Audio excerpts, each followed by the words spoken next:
नमस्कार। प्रारब्ध पर आप सभी का स्वागत। मैं अवनीश। अगर मेरी आवाज़ आपको थोड़ी-सी बदली लग रही हो, तो मौसम का असर है और इसी वजह से मैं वीडियो भी लगातार लेके नहीं आ पा रहा था। तो थोड़ा-सा आप सहयोग करिएगा मेरी आवाज़ को लेके। चैनल आपने सब्सक्राइब किया है, इसके लिए आपको बहुत-बहुत धन्यवाद। वीडियो को आप लाइक कर रहे हैं, शेयर भी करते रहें और बेल आइकन भी ज़रूर दबा लें। आइए, वही पूजन सामग्री, पुष्प, चंदन, माला, ये सारी सामग्रियाँ लेके व्यालोक जी का स्वागत कर लेते हैं। व्यालोक जी, बहुत-बहुत स्वागत। नमस्कार। संपादक जी को नमस्ते, प्रणाम और प्रारब्ध के सभी दर्शकों श्रोताओं को मेरा स्नेह भरा अभिवादन। जी, दर्शकों, व्यालोक जी प्रारब्ध के अलावा व्यालोक वाणी पे पाए जाते हैं, तो आप उस चैनल को भी जाके सब्सक्राइब ज़रूर कर लें और उसे भी उसी तरह स्नेह दें, जिस तरीके से आप प्रारब्ध को देते हैं। व्यालोक जी इस समय बिहार में हैं, लगातार बिहार में हैं और बिहार में केवल हैं ही नहीं, बिहार में विहार नहीं कर रहे हैं, बल्कि बिहार के चुनावी राजनीति और चुनावी चकल्लस, इसमें एक सीनियर वरिष्ठ पत्रकार के नज़रिए से काम कर रहे हैं। यानी व्यालोक भाई के पास इस समय बिहार चुनाव के नज़रिए से काम की खबरें हैं। व्यालोक भाई, मैं तो सोच रहा हूँ अपना परिवार लेके बिहार में शिफ्ट हो जाऊँ, क्योंकि हमारे परिवार के एक सदस्य को नौकरी मिल जाएगी। ये अलग बात है कि जितना पैसा इसमें लगेगा, उतना पैसे से बिहार जो है वो नप जाएगा, उसकी पूरी इकोनॉमी नप जाएगी। लेकिन फिर भी नेता का नारा है तो है। अब जबकि गठबंधन में सीटें तय हो रही हैं, चाहे एनडीए हो, चाहे महागठबंधन हो, तेजस्वी को अब खुद कहना पड़ रहा है कि तेजस्वी की जब सरकार बनेगी, राहुल नहीं कहने को तैयार है, ना कोई और कहने को तैयार है। बिहार में चल क्या रहा है महाराज?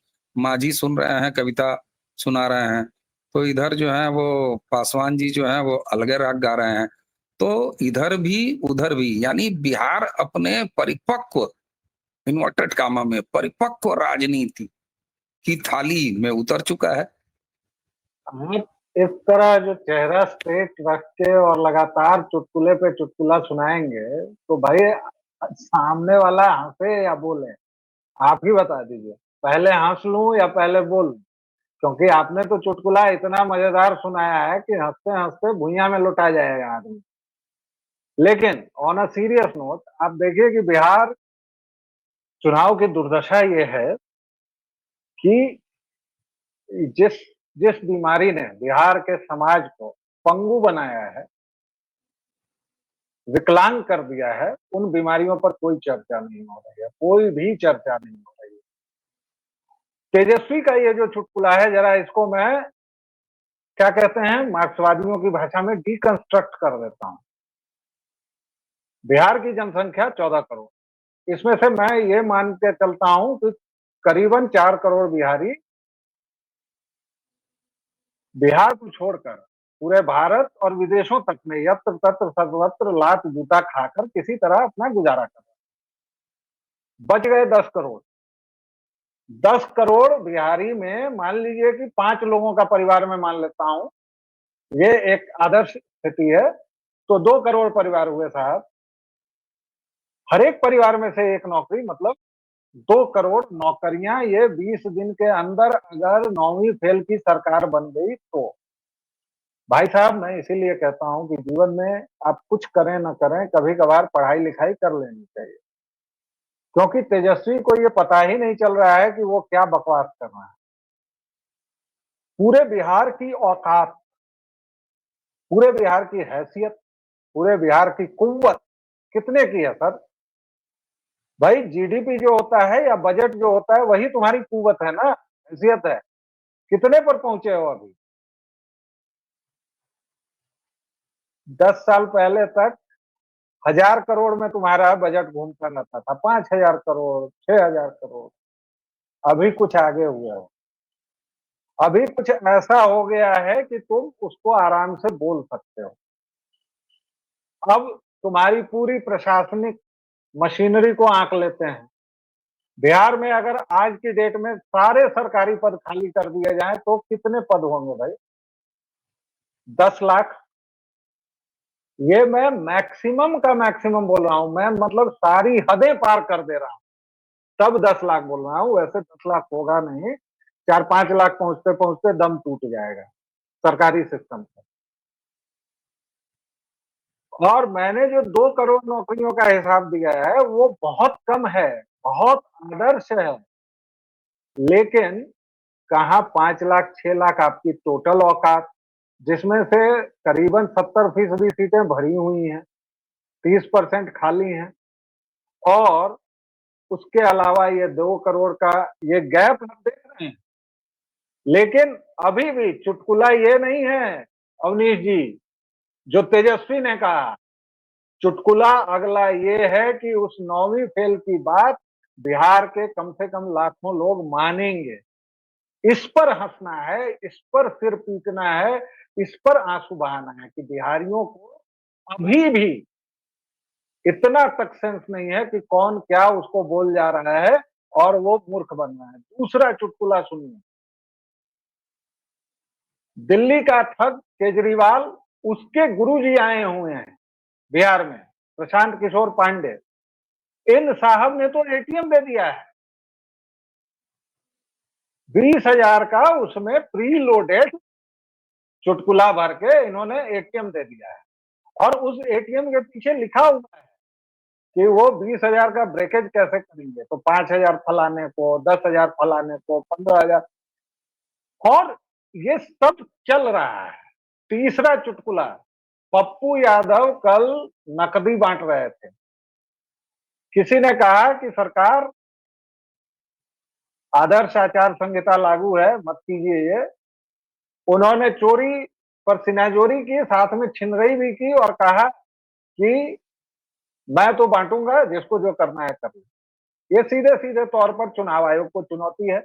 और ये चुनौती क्यों है? क्योंकि इसी बिहार में राहुल विंची और तेजस्वी यादव ने 15 दिनों तक लगातार चुनाव आयोग को गालियां दी है। एसआईआर हो गया, नई सूची आ गई, कहीं कोई हंगामा आपको दिख रहा है? कोई बातचीत तक दिख रही है क्या? और यही लोग थे कि इनका वोट चुरा ले गया। अब देखिएगा, रिजल्ट आएगा, फिर रिजल्ट में ये लोग हंगामा करेंगे कि चुनाव आयोग ने वोट लूट लिया। अब इसके बरक्स जरा बिहारी जनता को देखिए, बिहारी जनता किस चीज में लालच है। फलाना टीचर बन गया, फलानवा को 10,000 मिल गया। नीतीश कुमार ने वो सारे मुद्दे अभी खत्म कर दिए हैं जो सब एंटी इनकम्बेंसी का पदक होते हैं। भाई आप कहीं पर अगर 10 साल, 15 साल, 20 साल से शासन कर रहे हैं तो बहुतेरे लोग आपके खिलाफ होते हैं और सत्ता की अपनी एंटी इनकम्बेंसी होती है। लेकिन नीतीश कुमार ने तो सारी चीजें खत्म कर दी। भाई उन्होंने एक नया एमवाई समीकरण बना लिया। वो नया एमवाई समीकरण क्या है? महिला और युवक, युवक में युवक युवती दोनों शामिल हैं, यूथ मान लीजिए उसको। और ये दोनों जो उनके कैडर, ये बड़े उनके प्रति समर्पित हैं। जी हाँ, मैं युवाओं को बोल रहा हूँ, क्योंकि युवा आयोग बना है, क्योंकि युवाओं को अब 1,000 रुपए बेरोजगारी भत्ता मिलेगा। उनकी माओं को तो हर एक परिवार से, तेजस्वी तो सरकारी नौकरी देते रहेंगे या क्या करते रहेंगे, लेकिन हर एक परिवार से एक महिला को 10,000 रुपए तो मिल गए कि भाई आप कीजिए बिजनेस। 10,000 में क्या बिजनेस होगा, ये कहने वाले लोग भी कम नहीं होंगे। लेकिन बिहार की महिलाएं जो पढ़ी लिखी नहीं है, वो क्या करेंगी?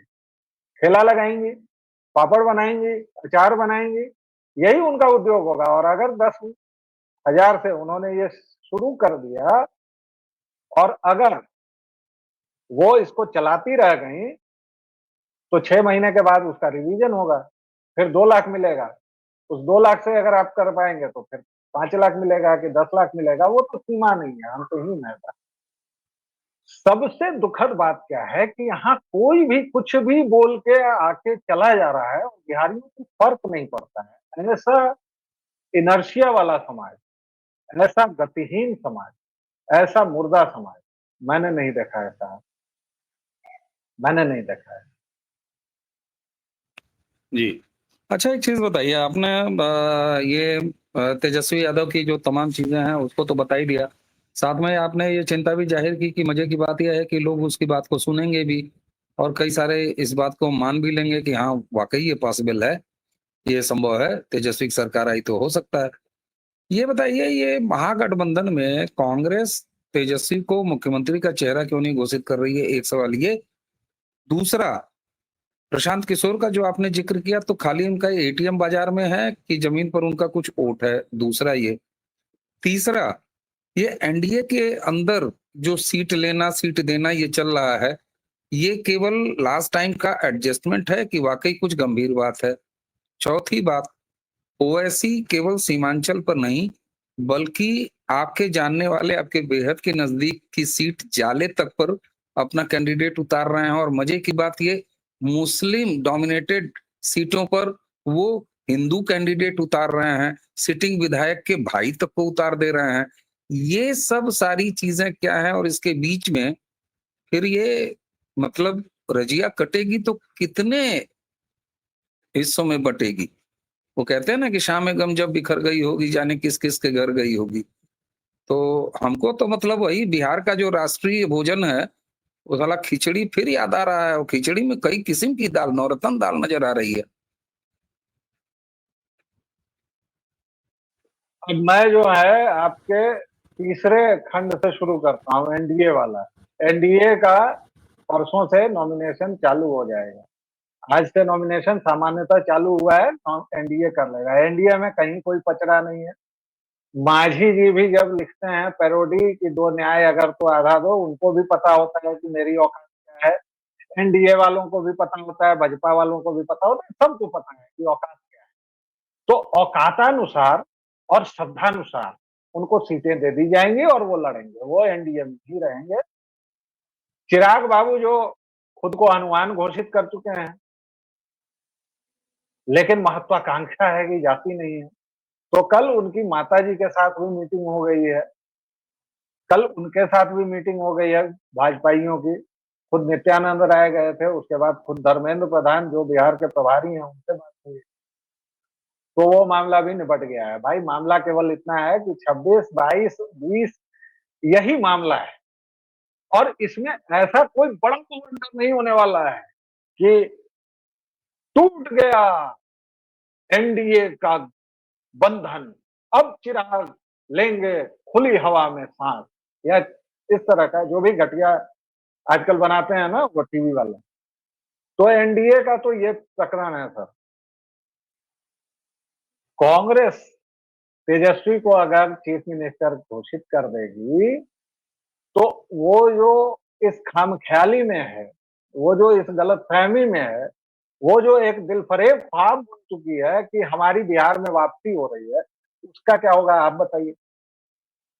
आपने सवाल किया कि कांग्रेस क्यों नहीं कर रही है, मैं आपसे सवाल करता हूं फिर उसके दिलफरेब ख्वाब का क्या होगा अगर कांग्रेस अच्छा ने ठीक यही है, घोषित कर। ये जी, बताइए, अगर नहीं भी घोषित कर रही है या घोषित कर भी रही है, दोनों केस में गठबंधन से बाहर जाके अलग चुनाव तो लड़ नहीं रही है।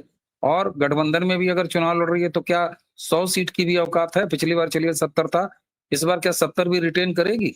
अब यही बता दीजिए आप। 70 रिटेन करेगी कहां से मारा है उसको, 30-40 मिल जाए बहुत है। और 30-40 पर अंततः कांग्रेस लड़ेगी, क्योंकि इस विषधर के कान में मंत्र फूकेगी उसकी माँ एंटोनियो माइनो, और तब एंटोनियो को ब्यालोक जी ज्ञान देंगे। तब ब्यालोक जी एंटोनियो को मेरा ज्ञान देंगे एक मिनट। सर्वश्री लालू प्रसाद जी। हाँ ठीक है, लेकिन ब्यालोक जी तब तो मेरा सवाल और उचक के सामने खड़ा हो जाता है। तब 30-40 सीट पर लड़ने वाली गठबंधन की किसी पार्टी को तो अपने मुख्यमंत्री को अपने कंधे पर, सर पर बैठा के कूद के घूमना चाहिए, ही ला हमारा मुख्यमंत्री। फिर भी क्यों नहीं राहुल कह रहे हैं तेजस्वी सीएम? वही बात अब फिर मेरा जवाब भी एकदम उछक के खड़ा हो गया है कि भाई दिल फरेब ख्वाबों का क्या कीजिएगा। राहुल विंची को लगता है कि वो इस देश का प्रधानमंत्री है, इसको आप कैसे बिगाड़ देंगे, कैसे उसके दिमाग से हटा देंगे, आप मुझे बताइए जरा। अगर उसको लगता है कि बिहार में कांग्रेस सरवाइव कर रही है, सरवाइव नहीं कर रही है, फुल थ्रॉटल आ रही है, और कांग्रेस को अगर 100 सीटें मिली तो हम 100 पर जीतेंगे, इस गलत फहमी को आप कैसे निकालेंगे भाई साहब। सबसे बड़ी बात जो कही गई है, हालांकि उसमें हकीम में लुकमान का जिक्र है, लेकिन मैं वैद्य धनवंतरी का जिक्र करता हूं। गलत फहमी का इलाज वैद्य धनवंतरी के पास भी नहीं है सर, किसी के पास नहीं है। और ये विषधर बिहारी जो है वोटर के पास है ना। बिहारी वोटर तो करेगा, बिहारी वोटर अच्छा। इंतजार करेगा इनका।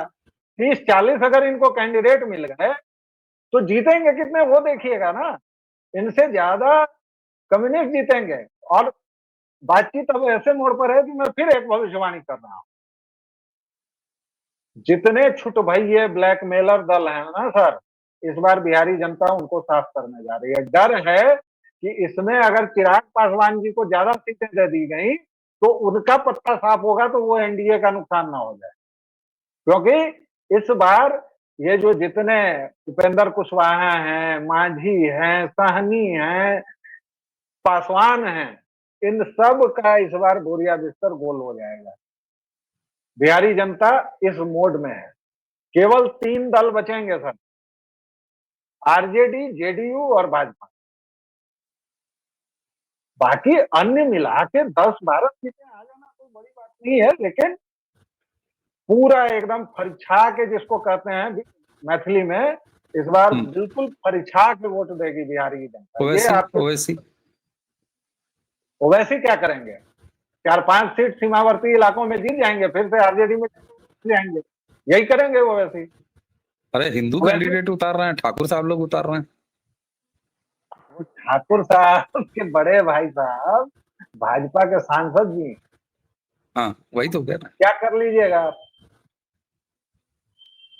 इसी से याद आ गई पीके की 51 सदस्यीय जो सूची जारी हुई है, जरा मैं उस पर बात करूं 2 मिनट में, फिर मैं आपको बता देता हूं कि पीके का फ्रॉड जो है वो कितना महान है।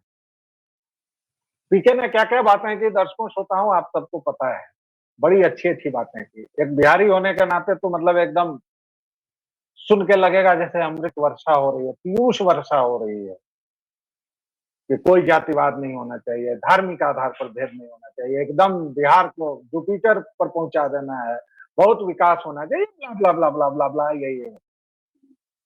पहली सूची जारी हुई, किन किन को जारी हुई सर?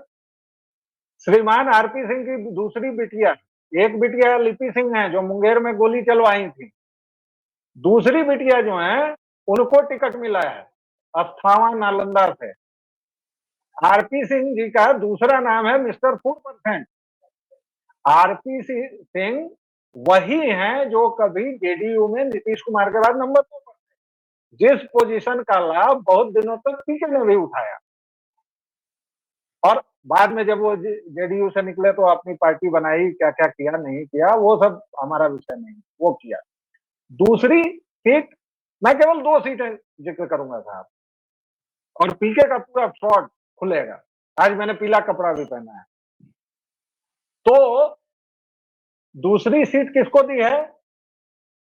जननायक भारत रत्न कर्पूरी ठाकुर की पोती को। उनके एक सुपुत्र रामनाथ ठाकुर जी जेडीयू कोटा से लड़के जीत के मंत्री जी हैं। अब ये दूसरे सुपुत्र हैं, 5वें नंबर के, कुल 6 संतानें थी, 5वें नंबर के सुपुत्र हैं, उनकी बेटियां हैं, वो लड़ रही हैं।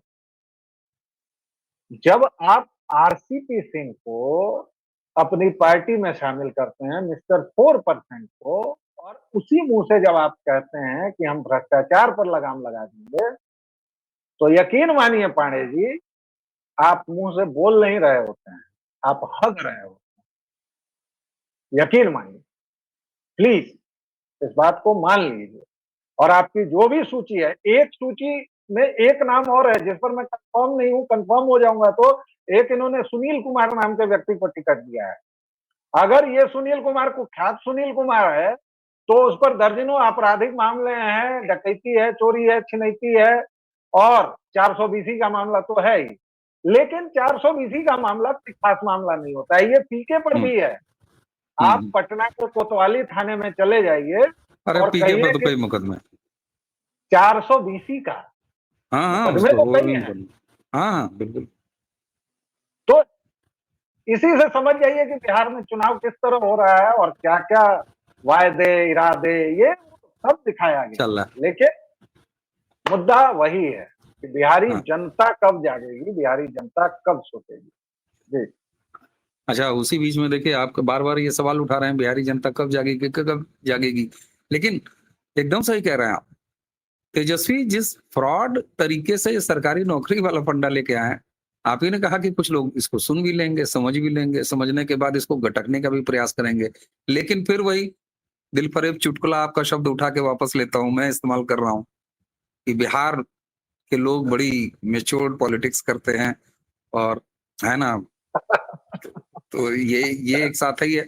लेकिन ये गंभीरता चुटकुला से मैं बचपन से सुन रहा हूँ अवनीश भाई, बचपन से कि बिहारी लोग बड़ा मैच्योर होता है पॉलिटिकली, नहीं तो बड़ा अभी भी सोचता है, पता नहीं नहीं तो क्यों अभी सोचता भी नहीं, नहीं, अभी भी व्यालोक जी आपका बचपना हमारा बचपना गया नहीं है, बिल्कुल नहीं गया। अभी तो हमारा किशोरापन हमको देखना है निश्चित तौर पर। तो दर्शकों, बिहार को बड़े हल्के-फुल्के ढंग से बतिया के बिहार की राजनीति, उसके गंभीरता का एहसास व्यालोक जी ने करा दिया। बिहार में रोज चक्की चलेगी, रोज आटा पीसा जाएगा, क्योंकि अभी नॉमिनेशन चलना है। एक सीट तेरी, एक सीट मेरी, एक सीट इसकी, एक सीट उसकी। लेकिन व्यालोक जी ने जो इतनी देर में बात कही है कि बिहारी मतदाता गफलत में नहीं है। ये वो सार है जो आगे का मामला बताता है कि अगर बिहारी वोटर गफलत में नहीं है, साथ ही व्यालोक जी ने कहा कि छोटी-छोटी चवन्नी जो जातीय चवन्नियां हैं, उनको वो सफाई के मूड में है। दूसरी तरफ सीमांचल से आगे बढ़ के ठाकुर साहब जैसे कैंडिडेट लेके ओवैसी भाई भी मैदान में है। तो किसकी कड़ाही में ज्यादा छेद है, उधर ही तेल ज्यादा लीक होना है और इधर एक नया एमवाई संस्करण और काम का लगातार वो मिसाइलें छोड़ते हुए नीतीश कुमार जी भी हैं। इस सबके बीच में याद कीजिए कैसे वक्त बीतता है, जज्बात भी बदल जाते हैं। नीतीश कुमार के स्वास्थ्य पर अब कोई चर्चा नहीं। नीतीश कुमार रिटायर हो रहे हैं, इस बात की कोई चर्चा नहीं। नीतीश कुमार को बिहार बिल्कुल नहीं पसंद करता है, इस बात की कोई चर्चा नहीं। और ब्रांड मोदी तो वहां पर हैं ही। मुझे लगता है कि एक अंदाजा आपको हुआ होगा और बिहार पर तो अब रोज दही मथेंगे हम लोग, मक्खन निकले चाहे उसमें से कुछ और निकले, निकालने का प्रयास करेंगे। व्यालोक जी, आपने समय दिया, आपका बहुत-बहुत धन्यवाद। तो इसी के साथ आज के बिहार चर्चा की ये जो श्रृंखला है इसको लपेटते हैं, समेटते हैं और अगली चर्चा के लिए फिर हम लोग अपना होमवर्क लेते हैं। चैनल आपने सब्सक्राइब किया हुआ है दर्शकों, इसी तरीके से इस संख्या को और बढ़ाते रहिए, वीडियो पे लाइक की संख्या बढ़ाते रहिए, शेयर करते रहिए, चैनल को सब्सक्राइब कीजिए और प्रारब्ध के साथ ही साथ व्यालोक वाणी यानी व्यालोक जी के दूसरे ठिकाने को भी अपना स्नेह देते रहिए। तो आज की चर्चा यहीं समाप्त। मुझे और व्यालोक जी दोनों को आज्ञा दीजिए। मेरी आवाज अगर आपको थोड़ी सी खराब लग रही हो तो मेरे हिस्से की 1 कप अदरक वाली चाय बना के आप खुद पीजिए और एंजॉय कीजिए। मैं भी यही प्रयास कर रहा हूँ। देते हैं आज्ञा। नमस्कार, प्रणाम, जय जय श्री राम। जय श्री राम।